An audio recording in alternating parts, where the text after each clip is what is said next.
Again, thank you, Mr. Secretary. I, too, want to associate myself with the remarks about the CDBG program. All of us here have seen how effective it is. And, in fact, it's effective because it not only empowers local communities, but it also involves, in many cases, private investment. CDBG's funds are often used as a way to accelerate private projects, not just in terms of public efforts. There's another program like that, too, which has been zeroed out. That's the home project. In fact, most of the sort of private public partnerships involve some CDBG money, home money.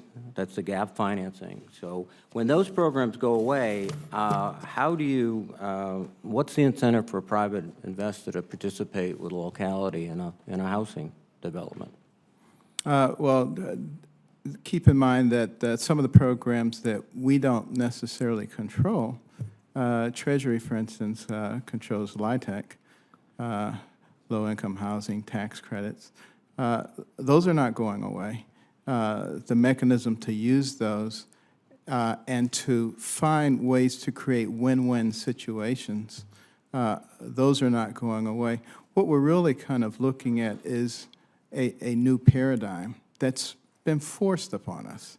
Again, it would be much nicer if we just had an infinite pot of money, but we don't. So this has been forced upon us. The old paradigm is the government rides in on the white horse with buckets of money and says, build these facilities for these people, and then moves on to the next project.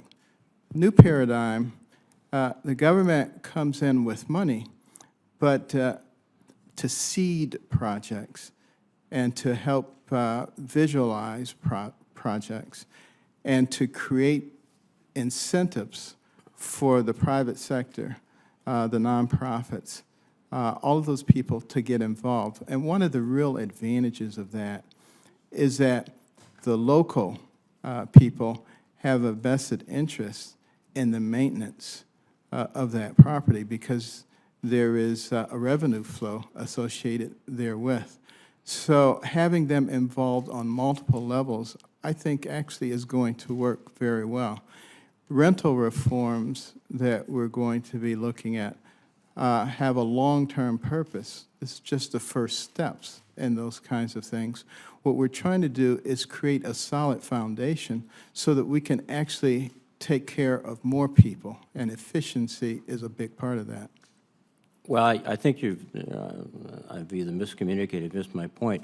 Most of these projects don't get built so they can take advantage of the low-income tax credit unless there is a home program or a CDBG program or some other incentive for a private entity to come in. They usually don't come in for a public-spirited notion. They want to be able to make a return on their investment.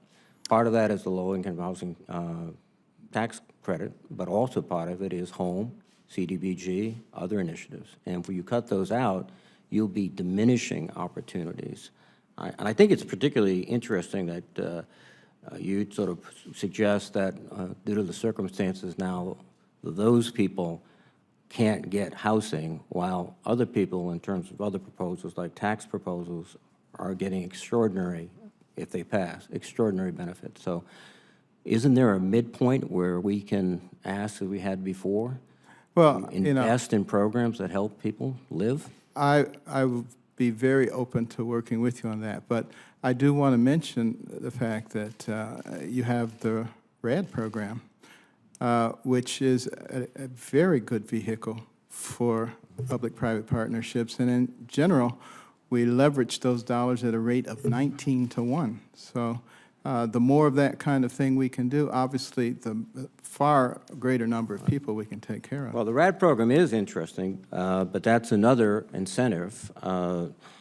And as you get into public housing units that require more and more maintenance, which, because you've cut out most of the capital maintenance funds, will be less attractive to the RAD program, and the time to get the RAD program in place will put people into difficult circumstances. But in addition to that, even you've taken off in your proposal the cap on units. Right now it's capped, but there's no money in this budget for those additional units. And as you get into certain particularly expensive urban areas, market rates get very, very expensive, and it will not be attractive. So RAD is an interesting program. It can be used effectively many places, but it's not a substitute for one of the basic things that's cut here, which is giving public housing authorities the ability to fix up their facilities so people live in decent places, not in squalor. The other point I want to make is I know we've talked a lot about lead, and you're very committed to that, but the proposal is $15 million below what we have this year. It would result in 700 fewer units being addressed in terms of lead-based abatement, exposing over 2,400 individuals, including nearly 650 children. And is that the message you're sending? Lead's important, but not for these 650 children who will not be treated? No, the message we're sending on that is that we proposed a $20 million increase over the fiscal year 15 and 16 budgets. And that was what we actually proposed. You added, or in the omnibus. Yes, we did, because we thought it was very important. Right. I'm always happy to take money. That's not a problem. But well, you have to ask for it first. And in fact, you also provided $25 million in competitive funds for lead-based. And you're cutting that back. We're going to use. No, we're not giving you that back. We're keeping that. No, I'm talking about in your proposal. You're citing 15 and 16. In the 17 omnibus, it's $130 million. You're asking for $15 million less. Is that correct? Well, we have put in the request previously. We don't have the ability to change that, but I will leave that up to you. Thank you.